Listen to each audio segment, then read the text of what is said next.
Heaven shall laugh, Yahweh shall have them in derision.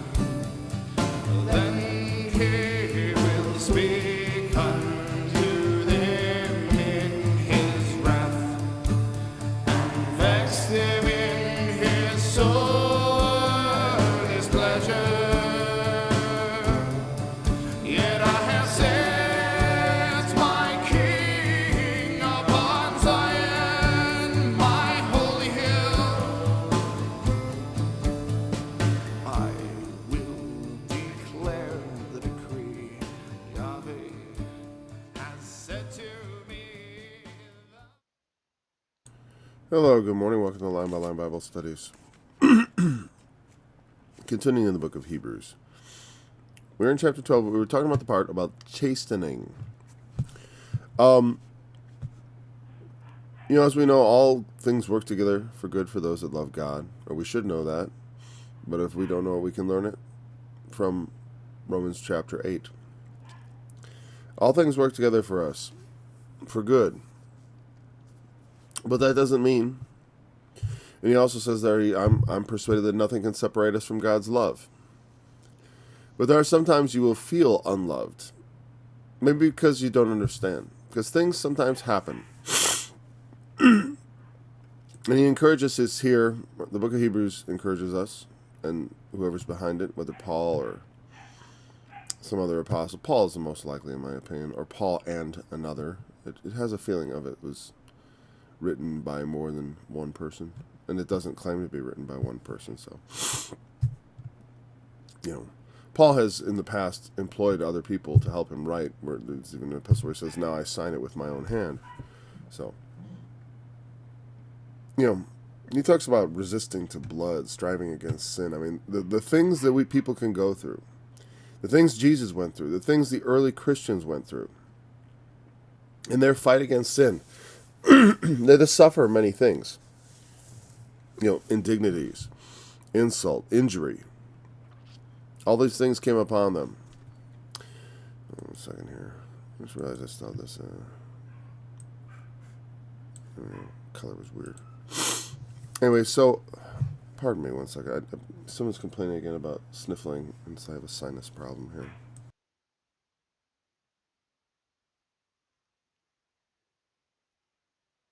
Okay. So, the point is that sometimes the things we suffer, we think of, we can suffer for our sins. And then Jesus talks about, suffering when you've done nothing wrong. Suffering for righteousness' sake. That's a whole another level of suffering. And sometimes the things we suffer or experience, they're not necessarily physical suffering, but things we go through that we look at as negative or negative reinforcement. Negative reinforcements is when you do something and you have a negative experience, and then that reinforces the idea that you shouldn't do it. An example of negative reinforcement would be like hangovers from drinking. Negative, every time there's a negative thing. There's also the upside, which is the high you experience, right? There's different things that can be consequences that push us towards stopping something that's sinful. And that can take the form of some sort of, that can be looked at in some sense as the chastening of the Lord, either through built-in circumstances or through direct consequences that God arranges it by his power, by his will. So if you endure chastening, God deals with you as with sons. For what son is he whom the Father chasteneth not? But if you be without chastisement, whereof all are partakers, then ye are bastards and not sons. Hold on. Pause this again.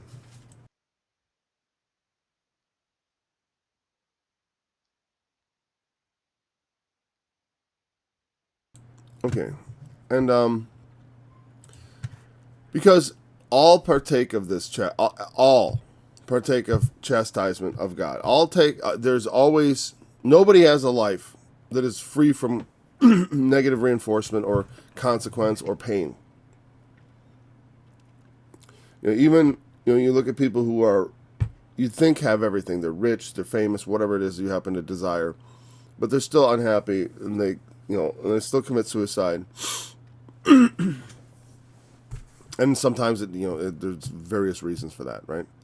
But the point is, everyone has problems, everyone has difficulties, everyone goes through things, and all partake of the chastisement of God in some sense or the other. In the sense of, there's one time where it says, we're all God's children because we are His creatures. And we are all God's children because we are His creatures. And so there is a level of, God created pain. Because without pain, a child would destroy their own body. If doing things to yourself didn't hurt. If there weren't limits. If we couldn't learn what those limits are, we'd be in big trouble. That's what chastisement, discipline means. Ultimately is to... And what was the meaning of the word chastening? We looked it up. I forgot what it was. Chastening was... Was it correction? I'm going to look real quick here. Without bringing you guys along. Chastisement. Paidia. The raising up of a child. Sure.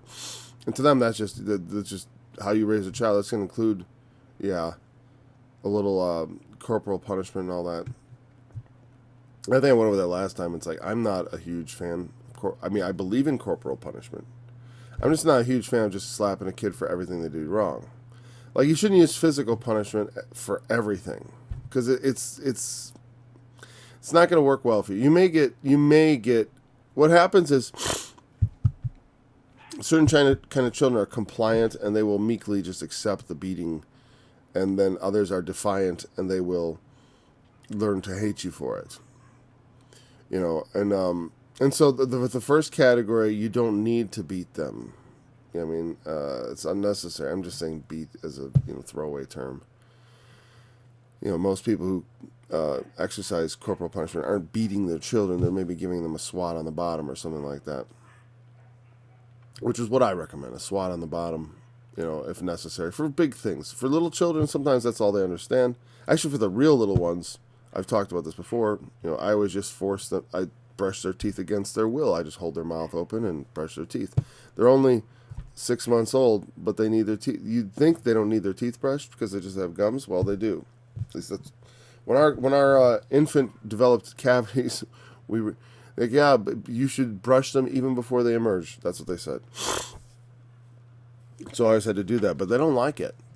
And I force them to do it, and that starts it. That's where discipline begins for me. It's like with forcibly brushing an infant's teeth, and I think it actually helps because as they struggle and fight, and you just kind of hold them and brush their teeth, they learn to, eventually they learn to expect to brush the teeth. And I remember that they used to get angry when I wouldn't do it.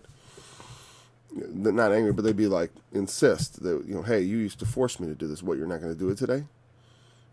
I've learned to accept it. I thought it was so important that you held me in place for it. I'm getting off. The point is that if we don't have this correction, if we don't have this, I care about your teeth, so I'm going to force you to have them brushed. Oh, I care about your life, so I'm not going to let you run out in the street. Oh, I care about your future, so I'm going to, make you do your studies, whatever.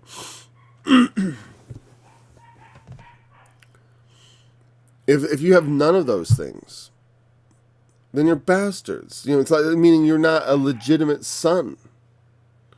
And like it says, everybody has this.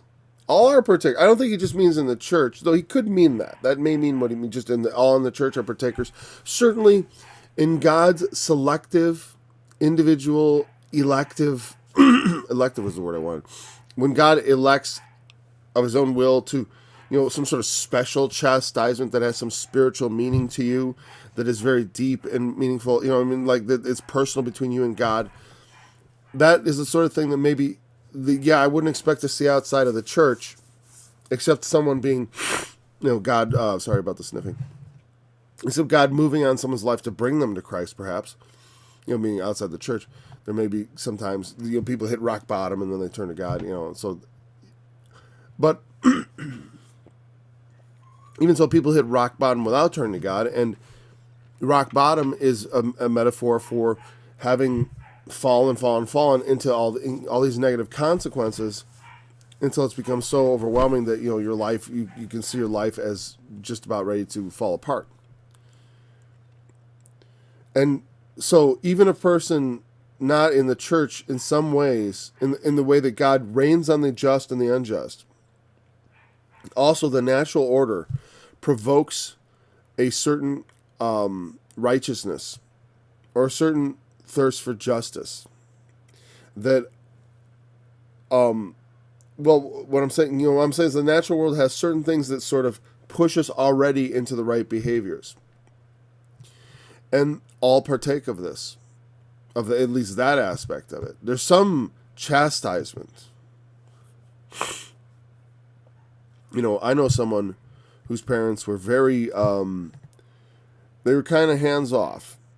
They were not very attentive to them, not very particularly affectionate, certainly as they got older. But anyways, not particularly full of discipline, right? Not a very, this is one of those houses where just, they kind of let, the kids weren't bad, so they kind of let the kids do whatever. But, when the kids do something bad enough, like wreck their dad's car or, just any, start getting in trouble at school, then they get the punishment. You know what I mean? Like, even families that aren't raising their kids particularly well eventually will chastise someone, even if it's not for the child's good, but merely for the sake of their own inconvenience. I mean, the parent is inconvenienced by the child's misbehavior, and so they chasten them. I mean, like, the idea of being totally without chastisement is almost something, like I said, that you're not even like a child of God. It doesn't even make sense. Furthermore, we have had fathers of our flesh which corrected us, and we gave them reverence. Shall we not much rather be in subjection unto the Father of spirits and live? For they verily for a few days chasten us after their own pleasure, but he for our profit, that we may be partakers of his holiness. Also, we had fathers in the flesh which corrected us. We gave them reverence. I wonder how many people can truly feel that that's true in their life. My father, he corrected me, and I give him reverence. For that. I reverence him for the discipline. I wonder what corrected is, though. Is it made right?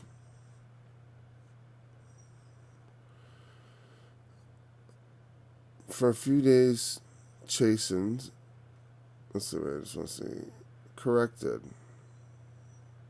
Corrected is just another form of the same word that means chasten, by the way. Like chasten was pejuo, right? We talked about that last time. And corrected is pejuetes, which is like a teacher, one who disciplines. So, which corrected us is like the same form as the word that means to raise up a child. So anyways, we had fathers after the flesh. I mean, we had earthly fathers. Everyone has an earthly father, even if you don't know him or whatever, right? If you do, if you had one that raised you, many of us have had fathers. Now, it's not, I don't know, there's a lot of lack of discipline, lack of fathering. When I read this, it sort of makes my heart sink a little, because I know that fathers are not very reverenced. Our society doesn't value the father as much as the mother. And it's true, the mother has more value overall. I mean, you can't, if you had to choose between the two, I would give a child their mother if it was like an absolute choice and there was no like, oh, I can't have both. I mean, obviously, that is why there was, when I say that, I mean just two perfect mother and fathers. I mean, obviously, if you can have a terrible mom and the child should be with their dad. I just mean it's in a perfect world where mother and father are perfect, but you have to choose one or the other. You know what I mean? Which one is more needful? I don't know. For a human child, depends on their age, right? I guess. But as far as if they're all things being equal, all right. So I'm not trying to, support like you think about today's. Sorry, it sounds like a kennel. I wonder if you guys can even hear that. I can. there's just like a tremendous commotion of puppies in the kitchen making a lot of noise. All right, so unfortunately, I don't think the mic is that sensitive, is it? Okay, so our fathers corrected us, and we reverence them. Now, that's the idea, that if we had been raised properly by our fathers, it would result in reverence. That's one thing I believe, that if I raise my children properly, they will reverence me. If I do it improperly, they will not reverence me. And you can see this very often with teenagers who do not properly respect their parents. And the parents often don't know why. They say, oh, teenagers. I can tell you for sure, I have never had that problem. I had one teenager once kind of show me a little tiny bit of sauce, a tiny bit of disrespect. And I crushed that like you wouldn't believe. Yeah, I mean, because, as far as like, excuse me. And that was the end of it. It never happened again. I showed them there's a line that they shouldn't cross. But reverence, respect, I always remember seeing guys that try to tell their, you've got to respect me, you've got to obey me, you've got to do all this, that, and the other. Husbands, wives ought to obey their husbands, yes. But the thing is, if I'm just consistently not being obeyed, maybe it's me. I mean, surely they're doing something wrong, right? But I'm supposed to be in charge. The person who is at the top is responsible for generating the respect he's supposed to have. In my opinion, you can't just demand people respect you. There's a certain respect I always give any stranger or a new person I meet, or you give like a baseline level of like I give you this respect of assuming you're not completely incompetent, assuming depending on the context we're in, assuming certain things about people that are necessary for us to get along in society. We got to assume certain things. But people can quickly destroy respect. Respect is easily lost. And once you lose it, it's not easy to get back. Once people lose respect for you, it's not there. And if they don't reverence their father when they're teenagers, you're not gonna create it in that time. Not very likely, in my opinion. I don't know. I wouldn't even bother because I've always taken it as a matter of course that I start from the beginning. I know people who start with foster kids and stuff like that, and you have my utmost admiration because I don't know how you would start with some kid that somebody had already failed to discipline properly. Though I'm sure I would certainly take up the task with a lot of interest if I was in that position. I'm just saying I've never experienced that. I don't speak to it. There's a tremendous commotion in the kitchen, Katie, and I think you need to go downstairs and take a look at it. I hear pots and pans and things smashing around. Anyways, yeah. That's kind of distracting. So, they verily, for a few days, chastened at their own place. The thing is, the chastisement of a father is sometimes, he's talking, God does it for our profit. They do it for their pleasure, he says. And I gotta say, I think I certainly have had, I'm just hearing all these noises in the next room. Now that's on the thing. After their own pleasure, but he for our profit, that we might be partaking. It's cracking me up because the puppies are having some sort of ruckus.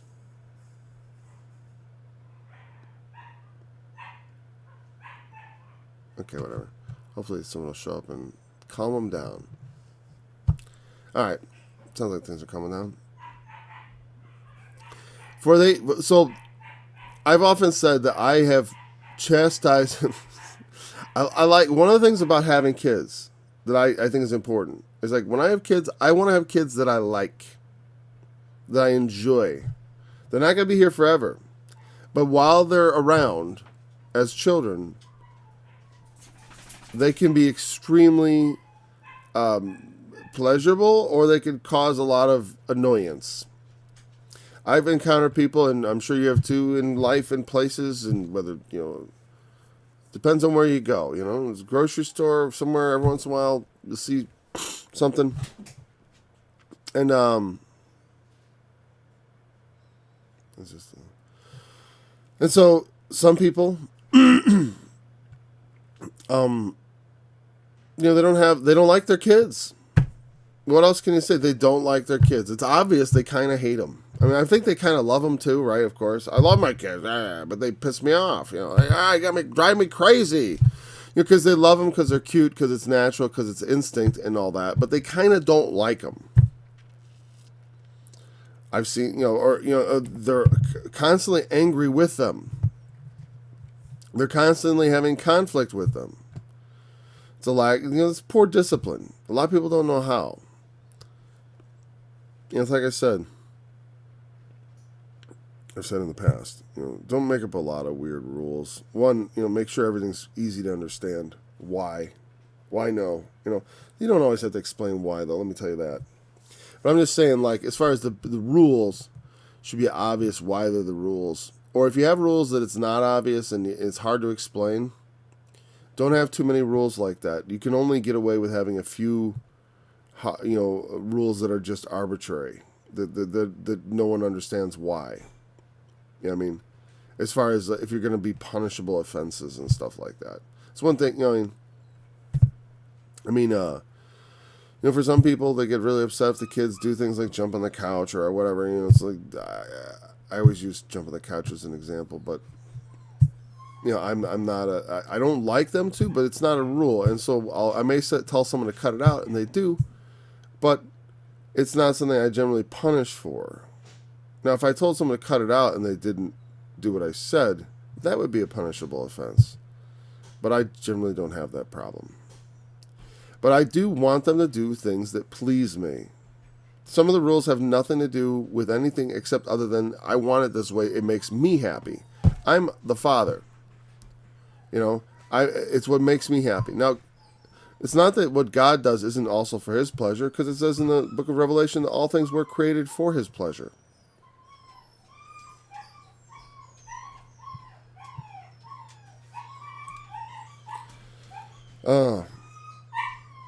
Now the door's open.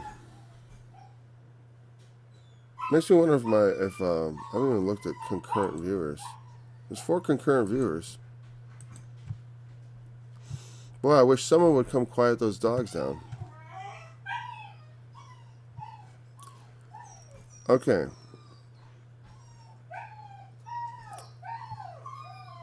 So God does it not it's I won't say God doesn't do it for his pleasure, but it is more perfectly attuned to our profit. Is that what?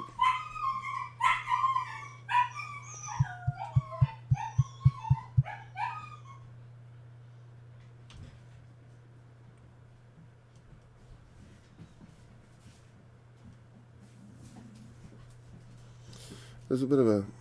Could you close the door? Close my door!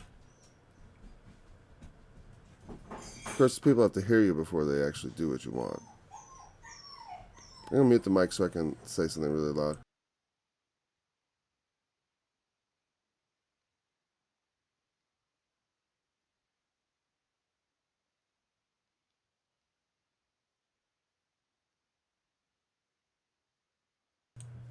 Well, things have gotten out of control here. Alright. Well, now they're being handled. That's good. Yeah. The screaming... Usually we put them out, but it's like negative 10 degrees right now. Normally I would not have them in the house during the study, but they went out to the bathroom this morning, and it's pretty cold. And they're just little puppies. Okay. Thank you, family, for taking care of that. It's very distracting. Okay, so he does this for our profit, primarily and more perfectly. Obviously, I want to do things for my children for profit, right? I don't know. Because I don't know if I totally agree with this. Because it's like, I do chastise my children for their profit. And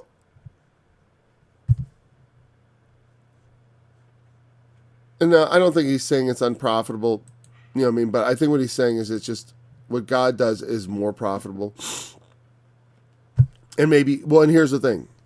It's like, what I think is profit is mostly what is pleasure. What I mean? Like in a sense of, I want peace in my home. I need this. I need that. It's like, so I have this discipline that regulates their behavior. They can't necessarily do everything they want to do. I totally control it, but I don't know what they need. I don't know all the experiences they need to grow into what God has ordained for them. For example, in the book of Genesis, you have the story of Joseph. Joseph, his brothers throw him into a pit, and then sell him into slavery because of their jealousy. And you think about that what Joseph went through, all this negative thing, no one would choose that for him. His father wouldn't choose it for him. You know what I mean? I mean, as far as no one who, as far as a father. I mean, obviously his brothers chose it for him. But what I'm saying is a parent would not choose that for their child. Oh, let's see, I'll have his brothers enslave him and throw him into a pit and then sell him off to the Midianites into Egypt. That's what we will do. You'd think, okay, yeah. No one would choose that for their child. And why would they? It's terrible. But the thing is, what Joseph says later on when they're reunited, after he becomes the Prince of Egypt, I call it Prince of Egypt, but I don't think it says that. But after he is his great success, I don't want to go into detail about Joseph. I mean, even a new believer, you may have, you can go watch movies about it because it's a very famous story from the Bible. Joseph, he saves Egypt, saves his family, and he says, "And that what you intended for evil, the Lord worked for good." And see, that's the thing, is that out of what I please for my kids may be good in a sense, like I want good things for them, but it may not be what they need. It's strange. Life is, wonder who's coming, probably a little dog. Life is, you don't know what's going to be handed you as you go through it. And many of those things, like, I would never choose for my child. Like, I think of some of the things I've gone through in my life, like, that make me who I am. I do not regret having gone through it. I regret some choices I made and things I did, but I do not regret having suffered for those things and learned from them. I don't regret the results. Because I trust that I'm along the path that God has ordained for me, all right? So, I don't regret that, but I would not choose any of it for my children. You know what I mean? So my children will never be me. Can never be me. This is one thing I always try to say. It's like, I told my wife, it's a different challenge for us. We are very similar, she and I. We grew up similar lives, we grew up just miles from each other. And we had similar experiences in many ways. I mean, we had very different families, but we grew up in the same world and same experiences. And even though there were differences in our families, there were things, my dad wanted to prevent things from me.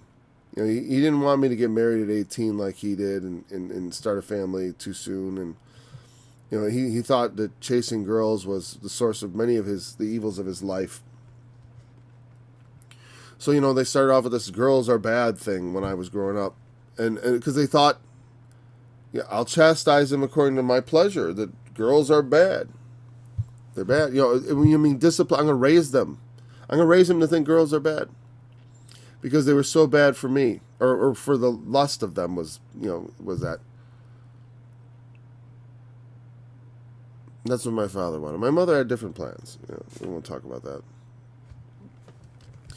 And her plan was to play along with my father while secretly undermining him. So, or not. I don't know how secret it was. I'm gonna ask him sometime if he knew. But point is, but I don't regret the things I went through. I don't regret the mistakes my parents made. And because they said, "Oh, girls bad," well, that made me hide the fact that, of course, I liked girls early.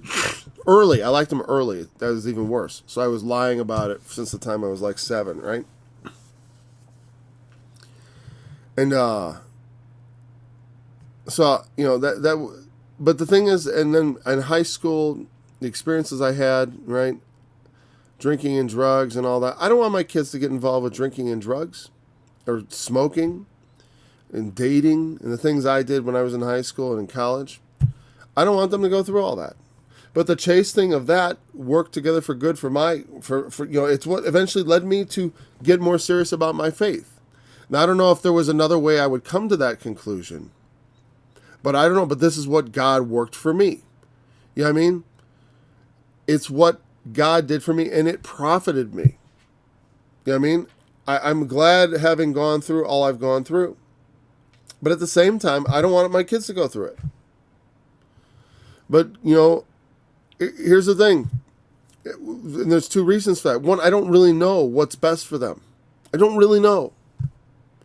Because, it's like this. It's like my oldest son will work out some of the younger ones who are in sports and stuff. Even with the COVID, we have a gymnasium in our barn. I mean, I call it a gymnasium. It's a barn I cleaned, and the inside has been turned into a gym with some mats, some weights, some stuff for activities and physical fitness and running and all that stuff.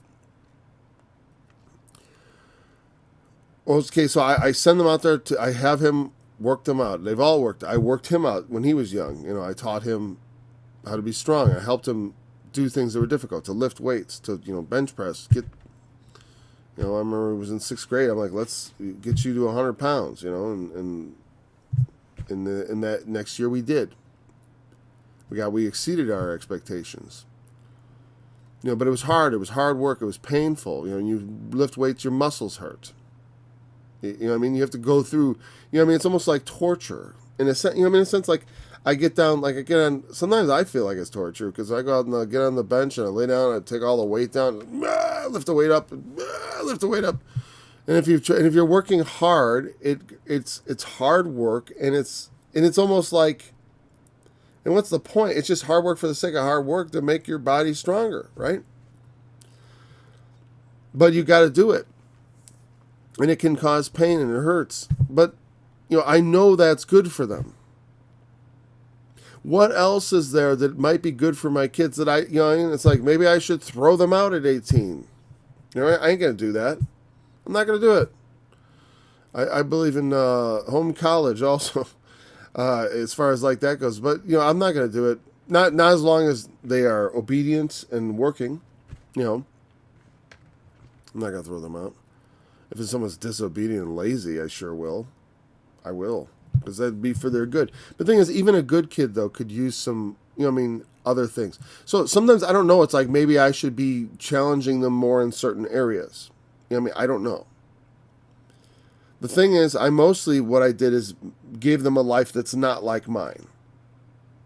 Gave them a life that pleased me. That I could felt like I gave them a good life. I protected them. I didn't let them get hurt, But the thing is, we need to get hurt. That's why I put them in sports and stuff, because I realized I'm raising them well, but they need to have stress and fighting, and they need to have a conflict. And I like it organized. I like order.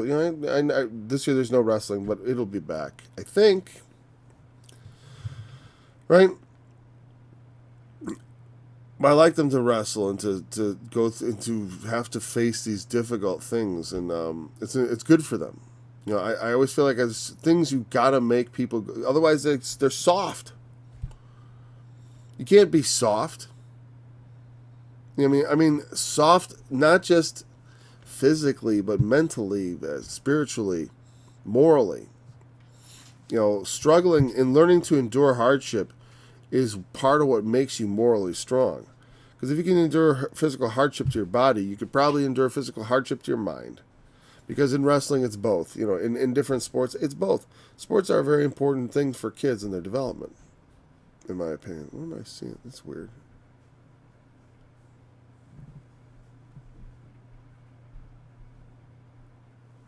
It's a weird reflection in my computer.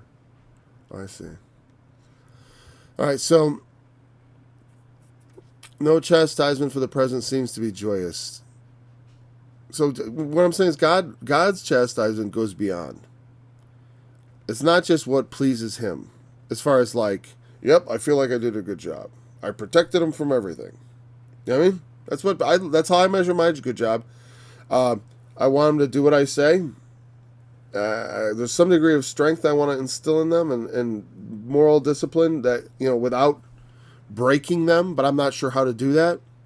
Like I said, I grew up a different way, and so did other people I know, and from my, their experiences were, sometimes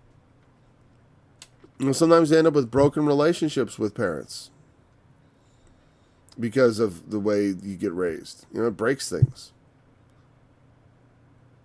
I don't want to go into that. So, no chastening for the present seems to be joyous, but grievous. That's the thing. That's one of the things you can tell about chastening. It doesn't seem to be a good thing. I mean, some people learn to love the pain of the physical exertion, like for weightlifting and stuff, to like enjoy the strain and the pain and the because your muscles start. If you do enough of the right reps, your muscles should start feeling pain as you push. Not like injury pain, of course. I mean, obviously, I wouldn't want to give out training information without being able to, be specifically with someone. And there's plenty of people who have lots of information about that. But point is, there is, no pain, no gain. There is pain involved. No pain, no gain. It's not it's trite. It's very but it's very true in many ways. It's not that you can't get things without pain, but pain is definitely, if you get pain, something's moving forward. I mean, in training and stuff like that. There can be just pain in life, obviously. Like you cut yourself or you get a disease and you suffer. But these also let me put it this way. The disease itself may not be a chastisement. Like, God's not punishing you. But what you go through in the midst of it can be. Meaning that, the part that is being raised is maybe not so much the part about like, oh, I can endure pain. But what happens to me spiritually as I do? What happens to me internally as I grow nearer to God? Perhaps through the things I suffer. So chastening does not seem to be joyous, but grievous. Nevertheless, afterward it yieldeth the peaceable fruit of righteousness unto them which are exercised. I mean, if you're exercised by discipline, it will give you fruit. And the fruit he describes as the peaceable fruit of righteousness. There's something, it creates peace and brings peace. When a child obeys and does the right thing, when we do the right thing, especially after, it's one thing, sometimes we do things because we're told, right? And that's one easy reason to do what we're supposed to do is, well, I was told to do it. And that discipline goes so far. But it's different when, it's like, when it's like, well, don't do that. It's like, why? Why? Because I nearly lost my hand. What I mean? There's a different level of understanding. Don't do that. Why? Well, you want to have blisters on your genitals for the rest of your life? Why? There's a lot of reasons why. They may be practical or pragmatic. They may be arbitrary because it's wrong. I mean practical or pragmatic, like, sometimes people say, well, you don't want to do, fornication is bad because of sexually transmitted diseases. That's a pragmatic, practical thing that says, like, well, you could get sick. It's like, okay, there's risks involved, fine. Or you could get pregnant. You know? Certainly if you're not married, you shouldn't be getting pregnant. But there's also the aspect of, wait a second. Oh, just don't do it because in some ways fornication defiles you and defiles the person you do it with. Then it's, what I'm saying is, like, I'm saying there's an abstraction here. There's not a practical, like, even if you don't get sick, even if you don't get pregnant, there is something degrading.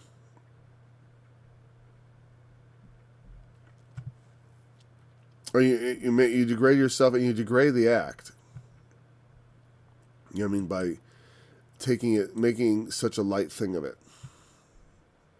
And so, being chastened, like the Lord chastened me. I was a fornicator, And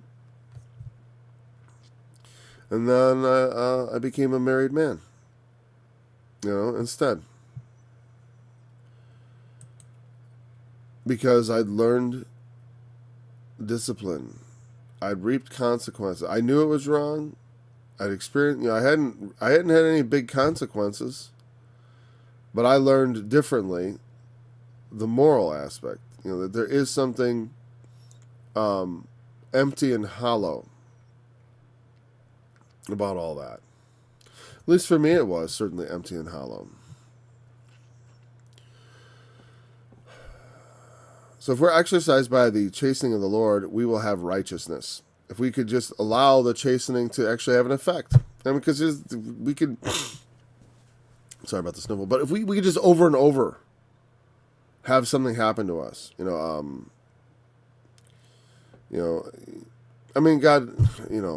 people... drugs and are a good example of this because, you see people on a slide down. Right? You see the people who their lives are taken over by these things, and you can see them falling apart. You can see their bodies coming apart. You can see their faces. There's always famous things of like mug shots of like some girl, like she's 20 and she's young and beautiful, and it's her first arrest, and it's like whatever, and then there's like 7 pictures, all mug shots, and each one the girl is getting more and more looking like just horrible, wrecked. Looking like a wrecked person whose body is being ravaged by some horrible disease, but it's just drugs. And it doesn't matter that they're just, the negative reinforcement just keeps looping and looping and looping. The drugs still have such a hold that whatever positive thing it's doing, it's overriding. Well, a lot of times with addiction, then there comes in a secondary negative reinforcement where it's like, if you stop, it hurts. If you start, it starts hurting you, you don't notice, That's the thing, a lot of times stuff you start off and you don't notice. I remember I didn't know, when I was young, I did innumerable things that, like, I remember there were acute situations where I thought I'd overdone it, but I was recovered so well. I'm old now, older. I'm 47, right? And I injured my knee a few months ago, and the scab still hasn't completely healed. It's because I'm older. I don't bounce back the way I used to. Even my nose, I had surgery to have my, I had a broken nose when I was young, and there was some cartilage they wanted to remove to help me breathe freely. But inside it never completely healed. So I have always this bloody scar tissue on the inside of my nose, which is, I don't know if it's better or worse than it used to be. I do breathe better. It used to be worse. Still find myself having to use my mouth. I'll tell you the truth. Well, if I could really blow my nose right now, it would help. Okay. Verse 12. Wherefore lift up the hands which hang down, and the feeble knees, and make straight paths for your feet, lest that which is lame be turned out of the way, but let it rather be healed. Follow peace with all men, and holiness, without which no man shall see the Lord. Looking diligently, lest any man fail of the grace of God, lest any root of bitterness spring up trouble you, and thereby many be defiled, lest there be a fornicator, or profane person, as Esau, who for one morsel of meat sold his birthright.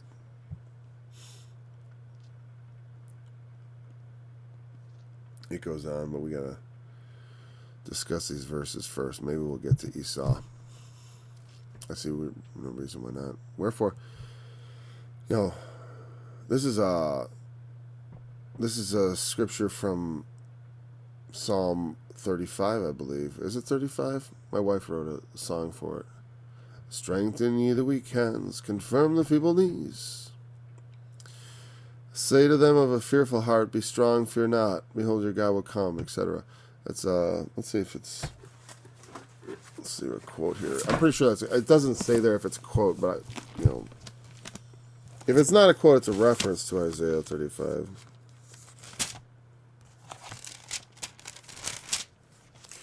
Let's see, chapter 12, and let's see, what verse are we in?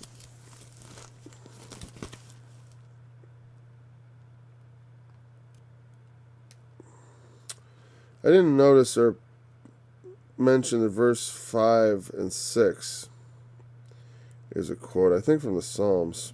5. Okay. No, Proverbs 3, 11 and 12. Okay. Now this verse, lift up it's quoted from,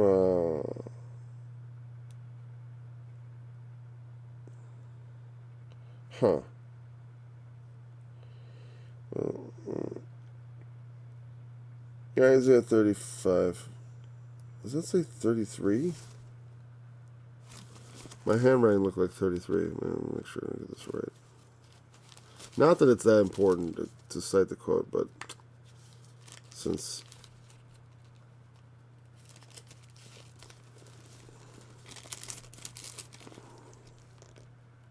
Yeah, 35. Verse 3, yeah. I'm just... The wilderness and the solitary place shall be glad for them. Okay, so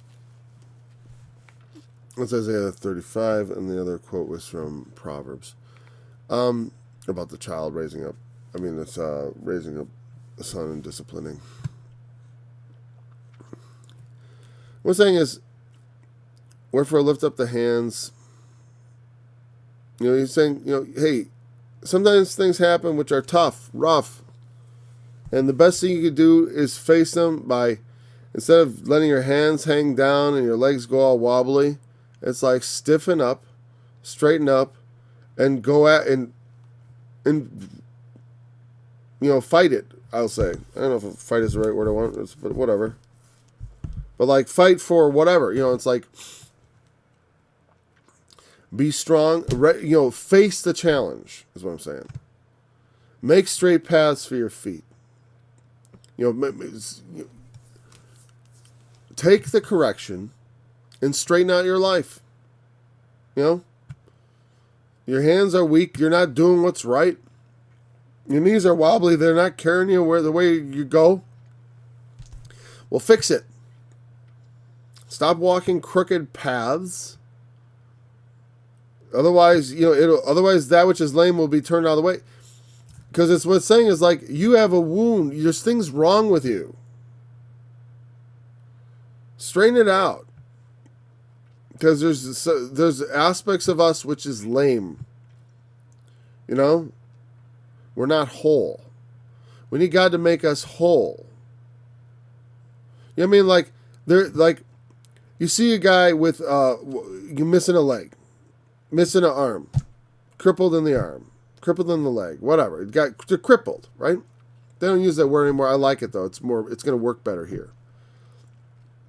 They're crippled physically. There's some sort of physical difference, that makes life a bit more challenging for them. That's about it. They just rise to the challenge. Most people with handicaps, especially soldiers and stuff, it's like I've never seen them feeling sorry for themselves. And I don't, great. So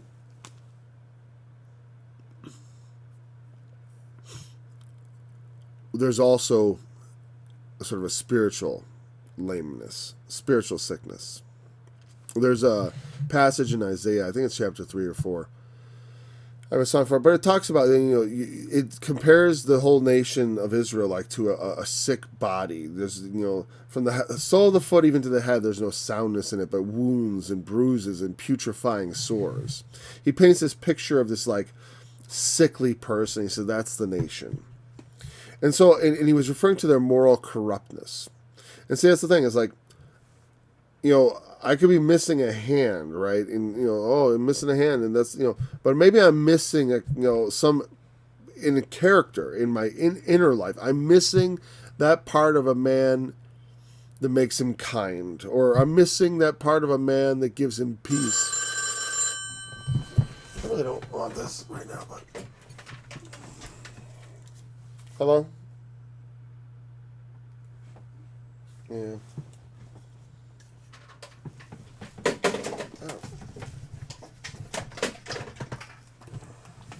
Fix that later. Okay. I don't know why I always take those calls. I feel like I kind of have to. One time it was important. All right. So, I could have a spiritual sickness, spiritual lameness, moral failings. I have moral, just as some people can't walk straight in their, because like there's a guy who works down at the, big box store. He's got some sort of crooked leg thing. He walks really unusual. It's obvious something's wrong.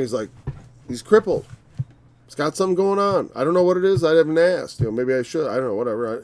I don't know whether people just want us to pretend like there's nothing wrong. I generally do. It's like, whatever. It's, if you need a hand, just go ahead and say so. He looks like he's getting along fine by himself.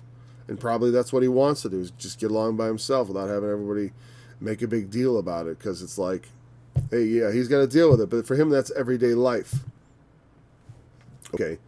But what about these spiritual things that I can't walk straight?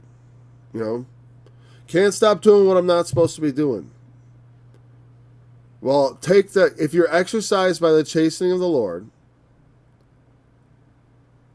it can yield this fruit for you. Instead of suffering, you can be healed. Make your path straight. Remember, the thing is, like, we have some of this is beyond our control, right? But there are ways in which we can. After so long, I'm going to post-it notes. Don't damage your Bible.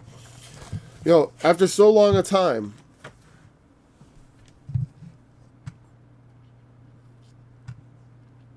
if we can't receive correction, that's difficult. But if we can receive correction, we can, with God's help, we can certainly, there's some things that we ought to do. It's in our way, Like, for example, I was talking about how, when I was young, my dad wanted to raise me, girls are bad. I wasn't allowed to like girls. Not famously, but,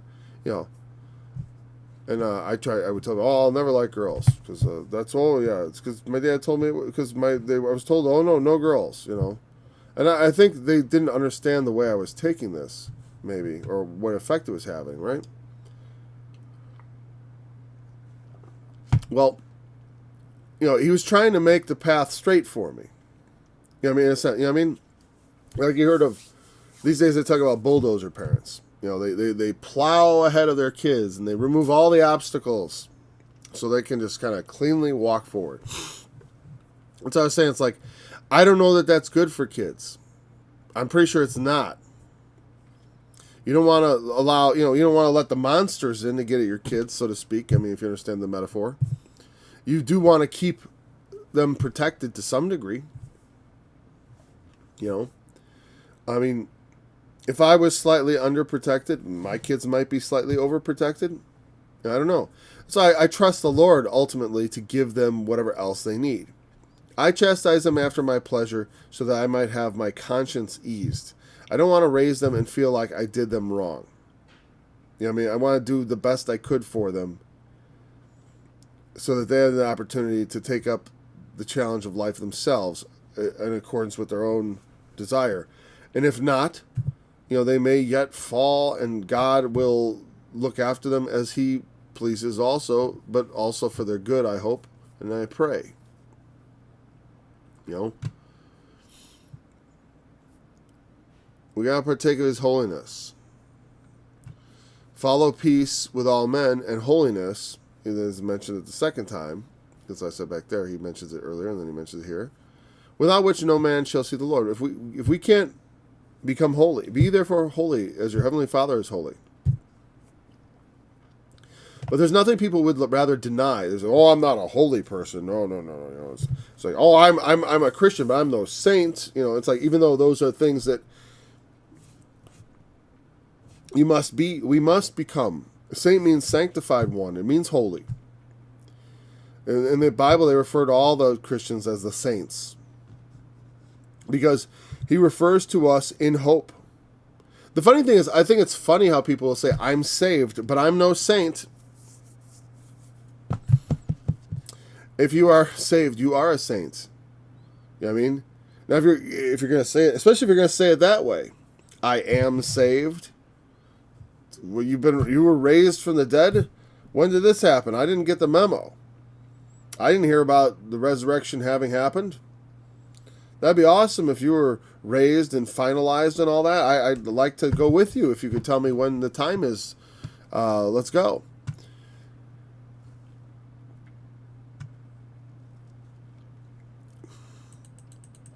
We haven't attained the resurrection. We haven't attained holiness. But we know we need them. And we know we will have them. And we know we're going to be raised from the dead. And we know that we're going to be holy when we stand before God. So, it goes back to that. We don't see all things put under His feet yet. We don't see ourselves as saints yet. But in the promises of God, if you can say, God saved me and I am saved, you might as well say, I am a saint. Because you're speaking about from the same perspective of a promise that is yet to be fulfilled. But we're saying, it's like I have a contract that says, like, look at, I don't know, I like to wave paper on. I'm the owner of, I've got this contract. This proves, I forgot why I was going to do that. It proves, I'm going to be, it says, salvation is yours for, there you go. It says so. It says, I am the proud owner of a new car. Actually, I wanted to do an analogy. I just want a new car. This paper says so. Do you have the car? No, I haven't gotten it yet. Well, there's still something to be done, isn't there? Well, I won and I've got the paper and that's all I care about. Well, who does that? You have to, it's funny to me the degree which people are satisfied with that idea of I'm saved, but there's no salvation. Like, it doesn't bug them that they haven't received all the promises. Well, it speaks to people in a good. It does recommend something good about people, but that is also a hazard. That people believe, and they want to believe, and they want to please God.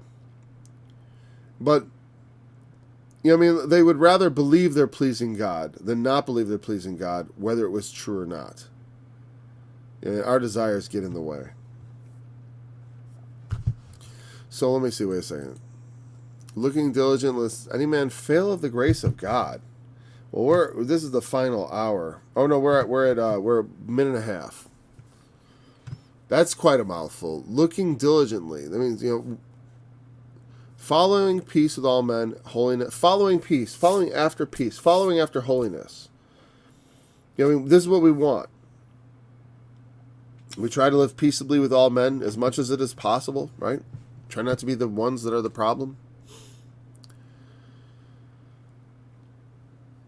Looking diligently, meaning, like, remember it says, the Lord is chastening us, and we need to be exercised by it. You know what I mean? That means we have to pay attention to this.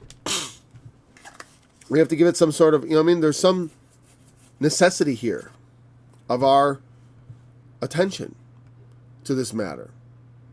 We got to follow peace. We got to look diligently. Lest any man fail of the grace of God. What is that? You know, what is that? Fail of the grace of God.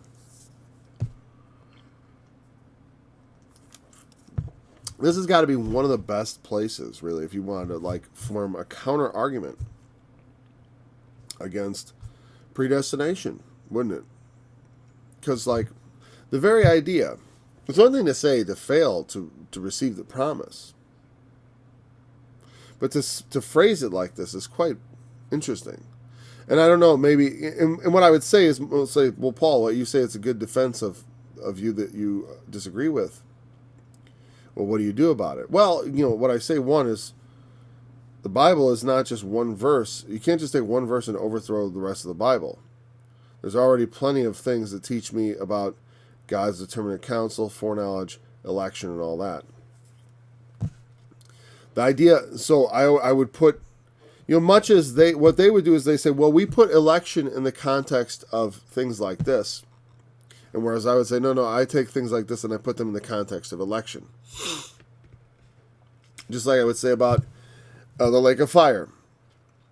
Some people will say, well, the lake of fire, the second death is just a metaphor for eternal torture.